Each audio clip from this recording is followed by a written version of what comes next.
Hello to all my booty seekers and cheek chasers. This is the Carpe Natem Podcast. I'm your host, Nate Dello Hoya-Reynoso, and I am so grateful you are listening to this episode. If you're new here, you should know that I believe that my purpose is to uplift, inspire, and educate others to communicate masterfully so that they can better understand themselves and the world around them. I've spent years in the personal development and transformational technology space, and I want to share with you the wisdom that was passed down to me from giants in the industry. So if you're on a journey of self-mastery just like me, looking to make dreams a reality and willing to be a leader for your family and community, then join me in seizing the butt cheeks of life and giving them a big old squeeze. Let's jump into the show.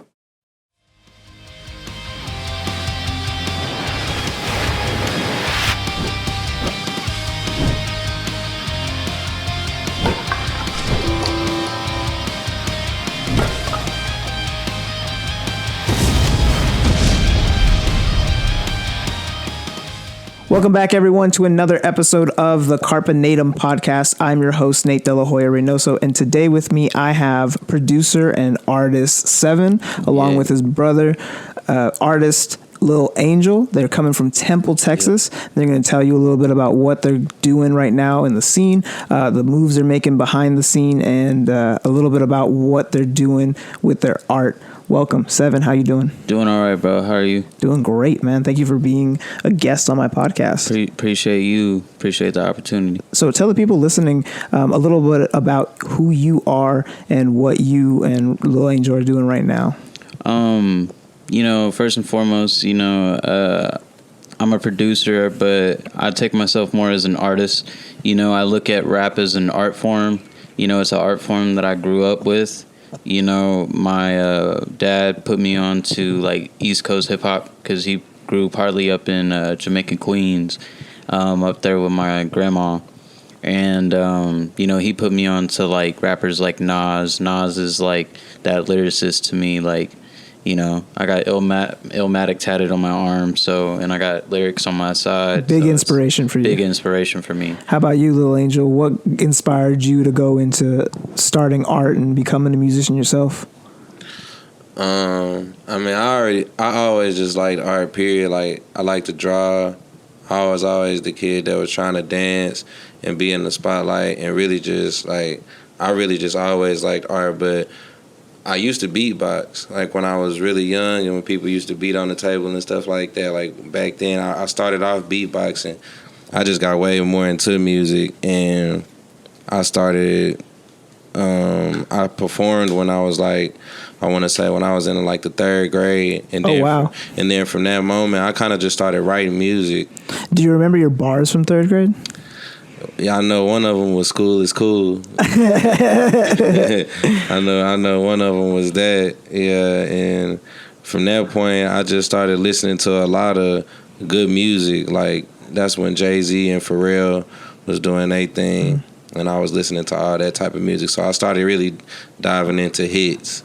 I feel it. Around when I was in middle school, that's when I really developed like my own love for hip hop because my mom and my dad had a big love for hip hop. They grew up in the 90s and they grew up in the late 80s and stuff, in the mid 80s. So they came in with all this good music. And my dad, I remember specifically when we were driving home and he would take me back to my mom's place, he would play like Sunday night oldies. So I always had like a real big pool of influence from like Spanish music to rap and hip hop to like also oldies, that old school stuff. Yeah. That like Marvin Gaye, that like the Temptations. Al Green, the Temptations. Yeah. What's his name? Smokey Robinson. So for y'all, how the music that you experienced as a kid, the stuff that you grew up on that like really inspired you, how do you feel that has influenced your art now? It's influenced in a lot of ways. Like, it's hard to explain because I got my influence from so many things other than just music. Like, I got my influence from games. I got my influence from cartoons. I got my influence from movies, just regular movies, just all types of stuff, just being outside, like whatever. I got my music from everything, sports. So it all influenced my music in a way where it's just like my music is really like life driven. Mm-hmm. Like pretty much if you listen to my music, like everything is pretty much like about my life. just everything, pretty much. And then you're the storyteller, and then through your lens, we're able to see that through your music. Right. That's what's up, man. Right. How about for you, Izzy? For me, like, it all starts with my grandpa. Like, to be honest, he played in church, and he played guitar and sang, and one of my earliest memories was just sitting on the side of the stage and just playing tambourine. So for me personally, I picked up the guitar when I was 4. He taught me La Bamba, and he told me, like, all right, mijo. Like, my grandpa's an ex-Green Beret, so Special Forces, so he's, like, has a little patience. He's calmed down throughout the years, but, you know, at that time, little patience. All right, if you don't have it down in 15 minutes, or I'll give you 30 minutes. He is like, if you don't have it down by then, I don't think it's for you. Damn, he was basically, you either sink or you swim. Yep. And so, like, I just remember sitting there and doing the dun dun dun dun dun dun. You know, it was piecing together, but chord then by chord, chord by chord, and I came out in like 15 minutes, and I was like, I got it. And he was like, and of course it sounded just like, you know, I imitated, but, you know, my grandpa knew, like, okay, he's got it, but, you know, I'm going to see if he stays with it. Mm-hmm. And throughout the years, like, I got my first guitar, like, at 8 from my uncle, my grandpa's brother. Mm-hmm. And he actually recently, well, not recently, but when I graduated high school in 2016, my uncle actually made me my personal guitar from hand. And, you know, that's a big blessing in itself. So music runs in me. It runs in my DNA. And, like, it's all me, just like, you know, Angel said, you know, that's why we're brothers. You know, we're two sides of the same coin. We're both Pisces. And so it's like, you know, we can either sink or swim.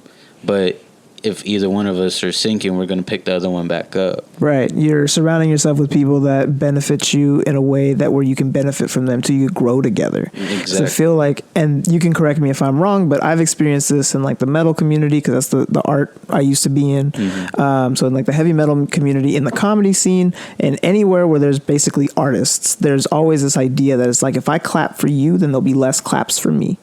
And I don't want to believe in that mentality. I don't think that there's a scarcity or in like the abundance of applause or good luck. It basically, if you do a good show and you're doing what you do with integrity, the applaud comes naturally.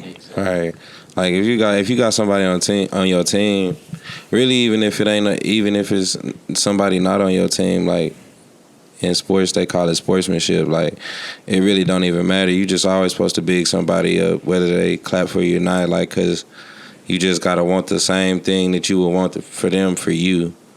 You know what I'm saying? That's the best that you could give somebody, is just not really putting them in a box. You know what I'm saying? You gotta always want the best for anybody, because we are pretty much the same. So. And that energy that they put out can easily poison your waters. Like, I love to tell people how much words impact others. And as artists, you can see firsthand that when you put something out there with your heart and soul, people resonate with it to a different degree than just like a simple conversation. Sometimes a conversation can hit someone right in their soul, but music seems like it goes there way faster. It's the fastest way to get to the heart of somebody. Yeah. So when you have somebody in your circle, in your ears, spilling negatives to you, that's poisoning your waters. And you may think of it as harmless. That's your boy. That's your dog. That's your guy. I've known him for years. I know what he means. I know he's got good intentions. But the fact that he's putting it out there is messing with your vibe. It's messing with your energy. Yeah. That's like exactly like, you know, this past year, like 2022 has been like the hardest working year, but the greatest blessing, you know, because, you know, a lot of people, more so in today's generation, I feel like that we have it all at our fingertips. If you want something, you don't need it. Like, I could order food delivered to me. I don't have to go outside. I could have somebody get my groceries and deliver it to my doorstep. You know, it's all at my fingertips. They want it spontaneously, and if they don't like it, then it's okay, on to the next thing. I feel like at this time in our existence, it's probably the easiest time to start a business, to become an artist, to get your shit out there. But it's also the amount of people quitting if it doesn't work out in like the first video, if their first music video doesn't go viral, if their first TikTok doesn't hit, all of a sudden it's like it's over, it's done. Like no one sees those failures as an opportunity to learn something from and grow from it. Exactly. Because, you know, everybody wants to be on top. Everybody has their own aspirations of, you know, their own visions for, okay, I made it. You know, everybody's definition of making it is different. You know, my definition of making it is like, I want to be able to do what I love comfortably and financially comfortable to where I can provide for my children and my children's children. You know, I want to, you know, this music is an extension of myself. Sevin isn't a person. I mean, it's an extension of myself, but it's like Batman. I'm Bruce Wayne. I'm still Izzy. But at the same time, I need to know when to turn that off, because when people forget to turn that off, that's when they get caught up in negativity and they got other voices in their ears. There's no separation, and that's where ego ends up jumping in. Ego. Well, let me ask the same question to Lil Angel. What's your definition of success? Like, when do you feel like you'd be like, yeah, I got this? Like, what does that look like to you? I mean, I feel like real success is just not giving up. Like, it don't really even matter if you quote unquote succeed or not. I mean, if you really look at all the great people in the world from the beginning to the end, whatever you think about, like what the key thing is, they never give up. You know what I'm saying? That's, if you think about Floyd Mayweather, you watch him, he never give up. You think about Michael Jordan, you watch him, he never gave up. You think about Tony Hawk, Michael Jackson, whoever you want to think of, you know, they never gave up. So I feel like, and all of the greats never, I mean, they may have done it for like the ascent. I'm sure that the money was nice after becoming one of the greatest, but a lot of them do it for the love of the game. Yeah. Like, I feel like, I'm not trying to disclaim nobody, but like, if like, you can learn to be better, but if you're the type of person, like you were saying earlier, to give up like very fast, it's probably not for you. Because a lot of, like, if you really love something, it's just going to be something in you that's going to allow you to never give up on it. Because that's great people. Like, we're not just great people, because everybody's great, but there's things that you can be great at. And it's true passion, where it's the feeling of, if I love what I do, then I'm never working a day in my life. And that's really succeeding. That is really succeeding. It could be a track runner out there who never became a gold medalist, but if he never gave up on running track and he stayed running until he died, then he succeeded. Yeah, 100%. A lot of people think, and I come across this mentality very often, where they say something along the lines of like, I'll be happy when. Like, they are relying on external validation or external things, when happiness and success comes from within. At the end of the day, like, whether your situation is good or whether your situation is bad, it starts here, right here in your brain. Right. Like, in one of my songs, I say, I'm my own celebrity, so every day I celebrate. I love it. You know what I'm saying? Like, I already know who I am and know what I can be, or however you want to put it. It's just like, it's got to be in you, not on you. I like the vibe y'all put out, and y'all gave me a fresh ass t-shirt with it says, is TRBL Life? So it's TRBL Life, and you had told me what the acronym stands for. Yes, sir. Trust, real brothers, live in life, or trust, respect, brotherhood, loyalty in life. The 5 pillars. Life is the one pillar that can stand alone, because each of us got our own story to tell. We each got our own life, and we live through our music. So, you know, it's an extension of ourselves. You know, when it starts with the beats, we make our own beats too. I record myself, you know, like, and one thing I could tell all the kids is, like, from 13 up, if you love doing something, whatever it is, don't matter if your friends don't think it's cool or not, the real ones are going to show up. Mm-hmm. You know what I'm saying? Just like when I met Angel, you know, like, I told everybody I'm doing this rapping thing now, because a lot of people forget that I actually had a band when I was 16. I was actually in a punk rock. Yeah. That's why I'm doing it myself. You know, I'm taking a punk rock approach to hip hop. You know, it doesn't have to be professional. It doesn't have to be, you know, in order for people to cultivate around it. Yeah, actually, I watched a movie called There Will Be Noise or something like that. I forget what the title is, but I think it's called We Will Be Noise or There Will Be Noise. And it had Jack White from the White Stripes. And that dude, in the scene that he's in, he pulls out his guitar and he's all like, I've won Grammys with this. This is the one I wrote my albums with that went platinum. He put it on the ground and started stepping on it and showing it in front of this little kid. And he's just like stepping and stomping on it. He's just like, make it make noise for you. Yeah. You teach it what to do. It does not hold you. It's like, and he didn't care that was the guitar that brought him like all his fame. He bought it at a Sears. Yeah. And he choked the shit out of it to make it make the noises that he wanted to make a song that changed the world. To me, that's an artist as much as the other two artists. It was also the guy from Led Zeppelin and then the guy from U2. And that dude was so technical with his guitaring. He didn't use the same modules for like 26 songs or something. So every song was incredibly different from the other one. And yeah, that's art too, but I just love the other dude's approach. It's the punk rock approach. Yeah, it's like, you know, I'm inspired by Jack White. You know, like even in a song that's going to be on From the Dark, my next project I'm releasing, there's a song called Super Space Rock, and that's featuring my brother Lil Angel. And everybody at a show, they're like, man, that sounds like it should be on a movie. And it really does, you know. So it's like that's I like to make cinematic, like very I'm a very big movie, you know, enthusiast. So like Quentin Tarantino, big one. Yeah. Quentin Tarantino, he said, I don't make movies for, you know, anybody to like. Right. You know, he's like, I just make movies that I like. Right. You know, and I hope that somebody out there out of the billions of people likes the same crazy shit I do.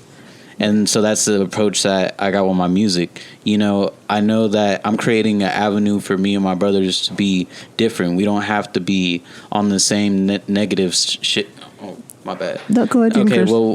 Okay, my bad. Well, the negative shit, you know, like, to be honest with you, like, we're on something completely different to where we can create our own lane. You know, one of my favorite artists is James Marshall. Mm-hmm. You remember who James Marshall is? Remind me. A lot of people don't remember James Marshall. They remember Jimi Hendrix, though. Ah.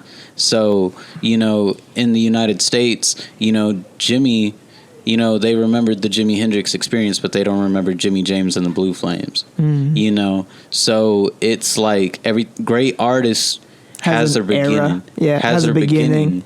You know, and that's whenever he left the UK, era. Because you got to remember, in the US, Jimmy was looked at as a mediocre guitarist. Mm-hmm.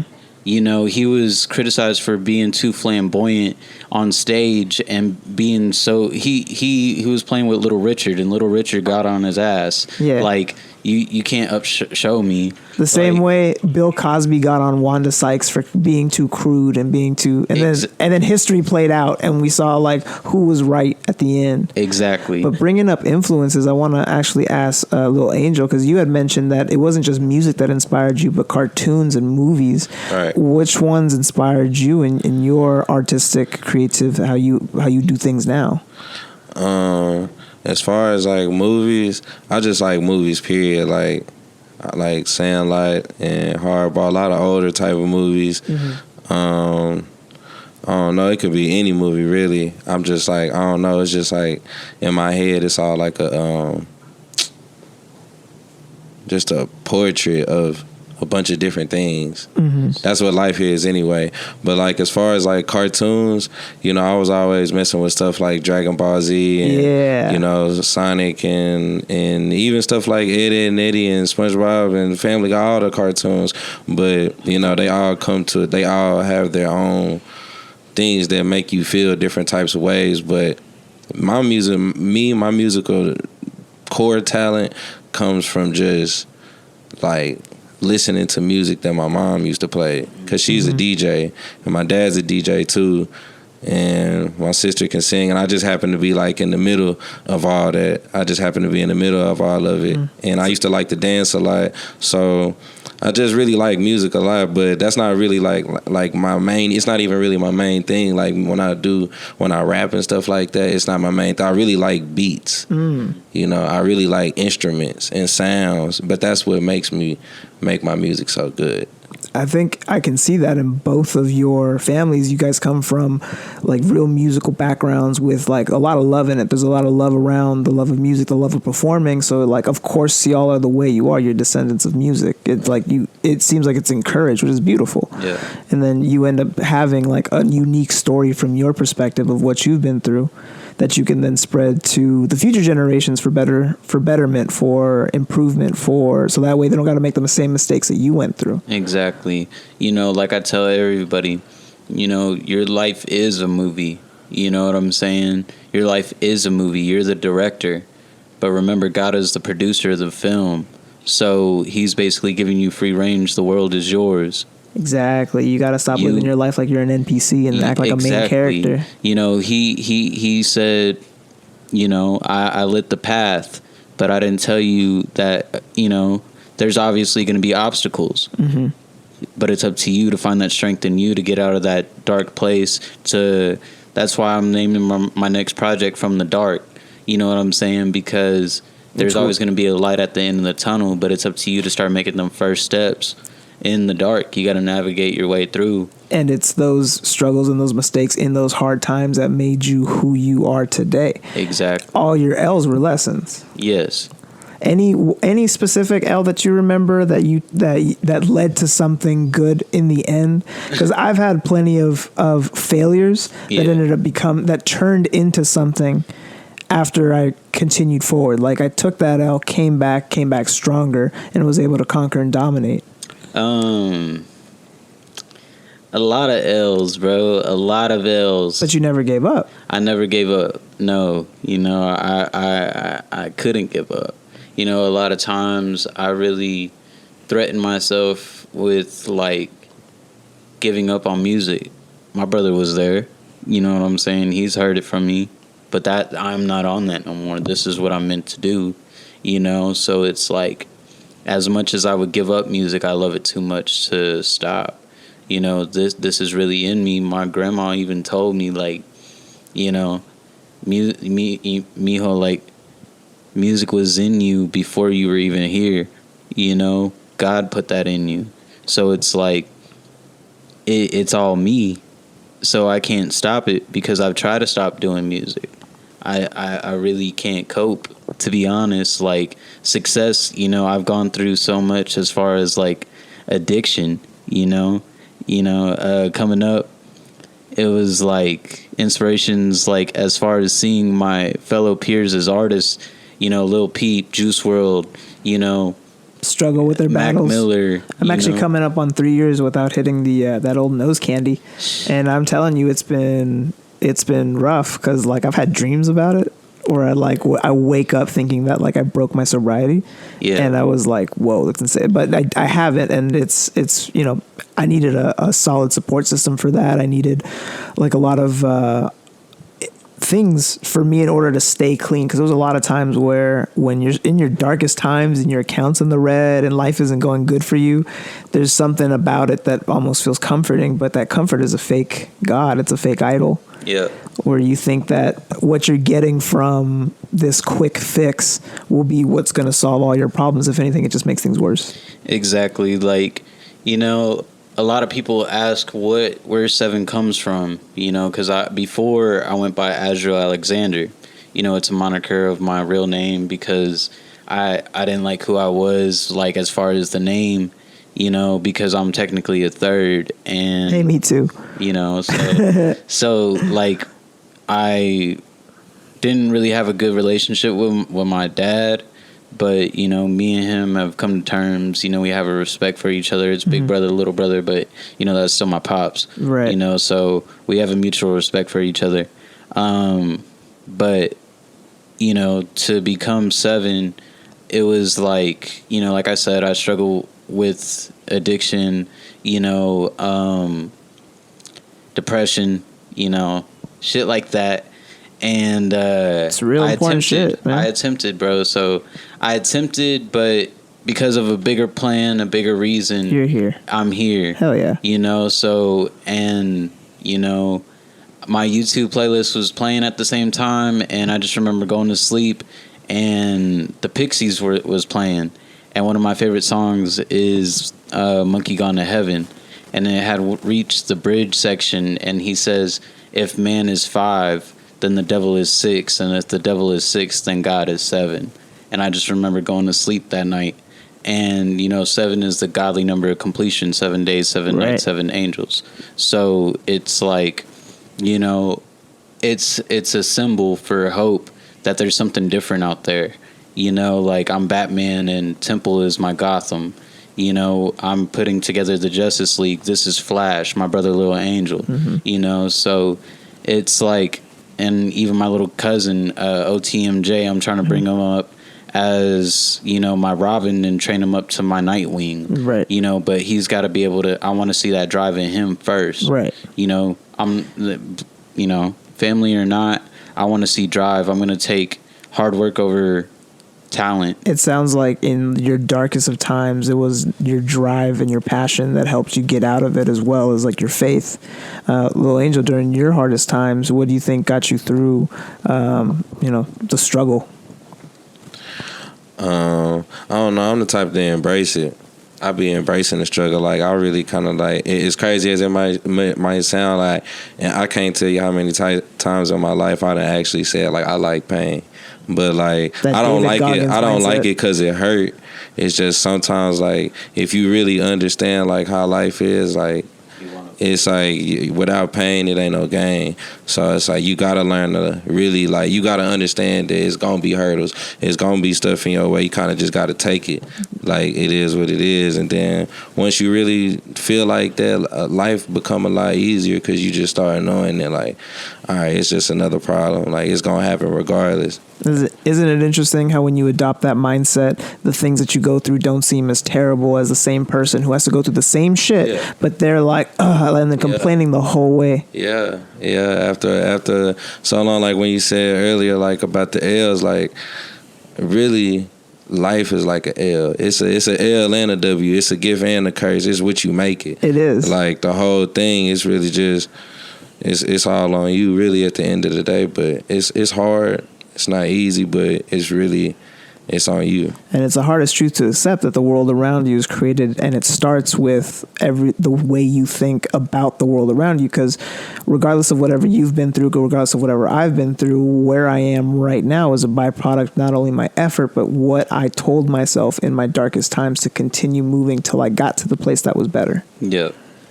So now that you guys are hustling and you guys are moving, like what's your future looking like? What do you envision your trajectory being like? My trajectory, a lot of people are paying attention to numbers. I feel a lot of people, obviously, because you got to be able to make a living off of it. You want to be seen. You want to be heard. I'm showing face a lot more now. I struggle with depression, anxiety, like I said, and addiction issues. So, it's just I'm coping with my anxiety.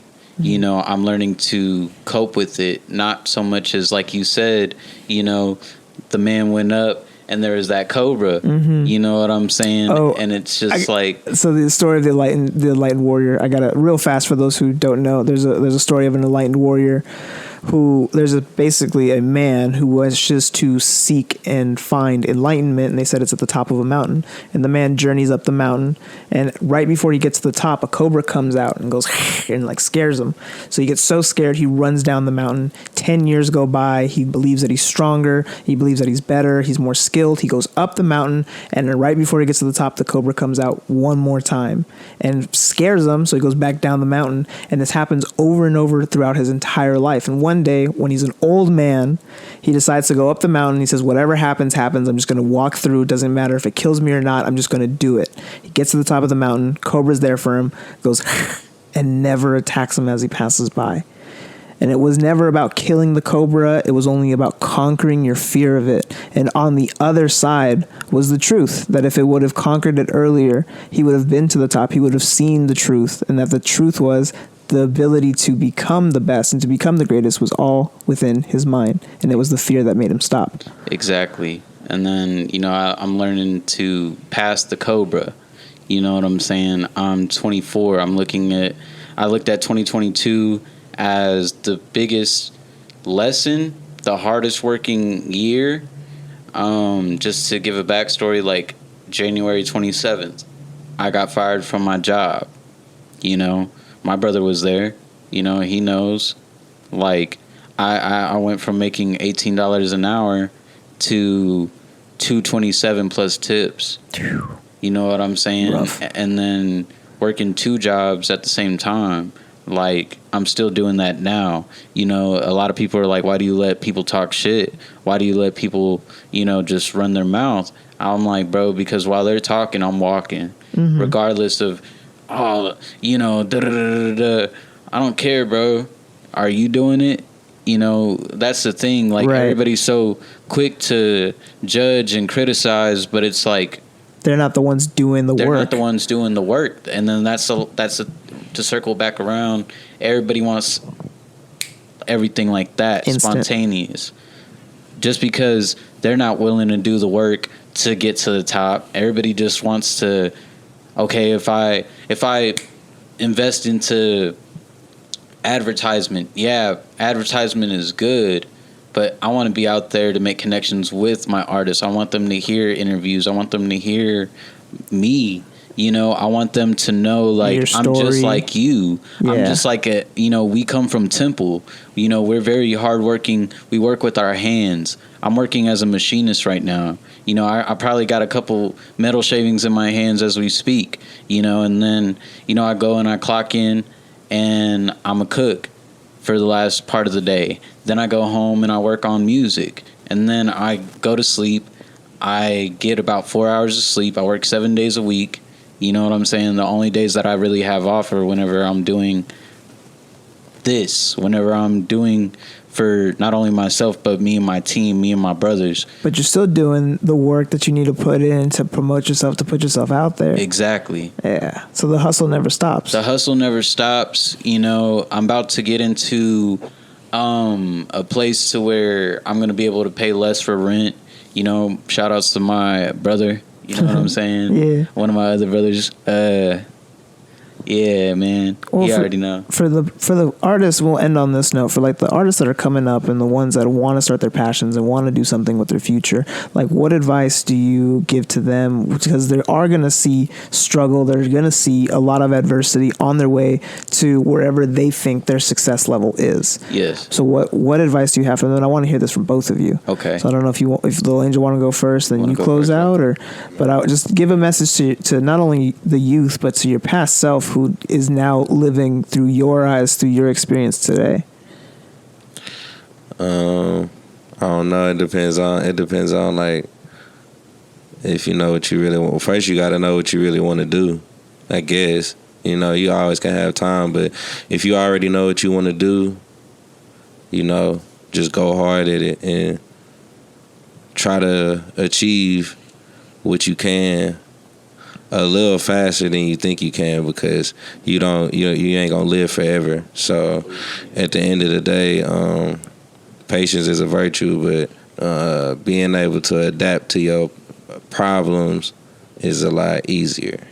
Some solid advice. And how about you? What message you got for the youngins coming up and the people that are really trying to make something of themselves as an artist? For the youngins, be you. You can't be real with anyone else until you're real with yourself. That's the greatest advice I can give anybody. Once you're real to yourself, bro, like I said, it doesn't matter if you're 13. If you really know what you want to do, if you just love drawing anime characters, if you just love drawing one specific anime, I don't care. You better draw your ass off. And then I guarantee you, you don't think like, oh, Dragon Ball Z Super or Dragon Ball Z GT, like they got all these extensions of these cartoons, bro. You can really apply yourself, you know. Even if you want to be a dancer, you want to be in Broadway on a choreographed musical, and oh, bro, that you want to be dancing and did it, yeah, bro, because it makes me happy. Right. You know what I'm saying? You know, whatever makes you happy, do it. But know that you're gonna have those that doubt you. But whenever you do, you look at them through the rear view, and you just keep going, because life, like Iggy Pop said, you know, life is like a vehicle. We all try to get out of our vehicle, but no matter how much you try to get out the window, you can't get out of your vehicle. This is your life, so it's like, as you're the passenger, you know what I'm saying? Do what you love, but know like the real ones are gonna they're gonna come. Mm-hmm. You know what I'm saying? I met this man, Lil Angel, when I was 18. You know, and me and him been through a lot. Whenever my car broke down, you know, he didn't have to continue and hanging out with me, or, you know, just, hey bro, what's up, I'm coming through. This man literally walked from the south side of Temple all the way to the north side. And if anybody knows how far along that walk is, it's a long walk. And I've done the same thing. You know what I'm saying? It's dedication. It's not only that, it's brotherhood. That's what we're building this off of, you know. This is some solid advice. Let me see if I can recap what you said. We got a lot of finding out what it is exactly what you want to do. Is you got to have that clarity. You got to be able to adapt and roll with the punches when adversity comes in. You want to be able to surround yourself with people that are in favor and support you, and not listen to any of the naysayers. And finally, to be your truest self. And if you decide that whatever it is, that's your truest thing, that's your thing, then put in as much work as you can and be the best at it. Work hard at whatever it is, even if someone thinks it's silly, it's what you do best. And that's how you're going to roll with it. Exactly, because at the end of the day, it's you. You have yourself, you know. My greatest lesson, I would say, in life is acceptance. There's things that you can't change. There's things that you can't control. It's about loving what is. It's loving the moment. Yeah. You know, a lot of people focus on the past. That's where you're stuck. You know, and then a lot of people get too caught up in the future that they're so anxious about it. You got to be here in the present. You got to be here in the present. And that's why it's called the present, because it's a gift. It's a gift. So, you know, you got to take full advantage of it. You know, as soon as we touch back in Temple, you know, later on today or later on this afternoon, like, I'm working on music. You know, it doesn't stop. You know, and like you know, I have a lot of people I look up to as far as looking at their blueprint to success. I apply that to myself in my own blueprint. So the marathon continues. Yeah, and I wanna add to earlier we were talking about the youth and stuff. Like, whatever you do, like if you really love what you do, you know, feel like you the best. Like, you just gotta feel like that. Like, it's not about being cocky or conceited or anything like that, but you always got to have a certain chip on your shoulder just so you don't doubt yourself. Like, you got to have some type of belief in sway yourself. About yourself. Yeah. Like, you gotta be able to push yourself if nobody else ain't gonna do it. That's what's gonna help you be great, by already feeling like you the greatest. Because if you feel like, you know, you could start like you could start doing anything. If you start playing basketball and you're not the best, you know, it's not going to help if you just be like, I suck. Believe in yourself that you will become the best, and that belief will carry you. It's only going to be better if you tell yourself, like, nah, I can play like Kyrie. I can do that he can do. You might not think you can do it until you really just tell yourself you can do it, and then you done did the same thing he did, and you really thought it was really hard, but it really wasn't. It's all in your head. I love it, guys. I think this is a really good spot to end it because we are running on time. Gotcha. But we had a bomb-ass podcast. Let the people know where they can find you. Y'all can find me on Instagram at TRBL. So TRBL_VII. Yeah, you can find me on SoundCloud at Lil Angel Streams.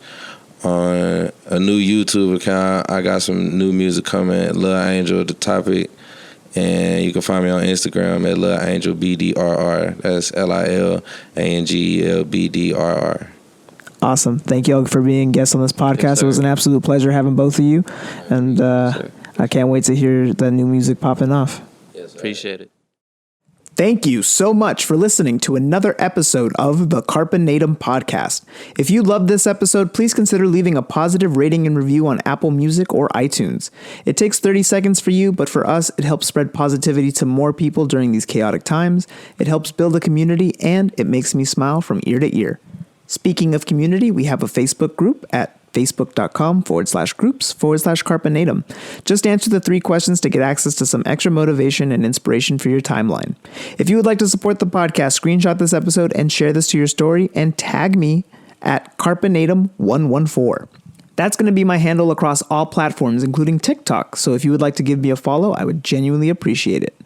If you haven't already, please rate us and subscribe on Spotify or anywhere you enjoy your podcasts. And lastly, you can find all episodes, linked to resources and opportunities for coaching and mentoring from me at carpenatem114.com. I cannot thank you enough for spending part of your day with me. You are all rock stars taking the necessary steps to be your best selves, willing to do whatever it takes, and ready to grab life by the butt cheeks. So until next time, this is Nate De La Hoya-Reynoso signing off.